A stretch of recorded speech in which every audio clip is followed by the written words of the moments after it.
ஊரையே காவல் காக்குற ஊர்காவல பெருமாள் கோயில் திருவிழா தாங்க இந்த வீடியோல பார்க்க போறோம். பாசத்துக்கும் வீரத்துக்கும் பஞ்சமே இல்லாத ஊரு நம்ம கருவந்தா செல்வின் சத்யாவோட வில்லிசையெல்லாம் நடக்குன்னா பாத்துக்கோங்களேன்.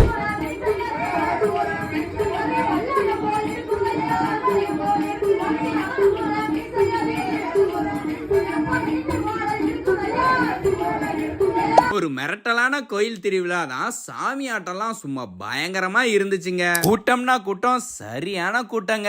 சாமிக்கு பண்ண அலங்காரம் எல்லாம் பார்க்கும்போது அவ்வளோ சூப்பரா இருந்தது. கோயிலுக்குள்ள போனோன்னே அவ்வளோ பாசிட்டிவ் வைப்புங்க. நம்ம கருப்பசாமியை பார்க்கும்போது அவ்வளோ சூப்பரா இருந்தாரு. அது மட்டும் இல்ல, ஒவ்வொரு சாமியை பார்க்கும் போதும் உடம்புலாம் அப்படியே புல்லரிச்சுன்னா நீங்களே பாத்துக்கோங்களேன். நம்ம சுரண்டை வரகணராமபுரத்துல நடந்த கோயில் திருவிழா தாங்க இது. மறக்காம நம்மள ஃபாலோ பண்ணிக்கோங்க.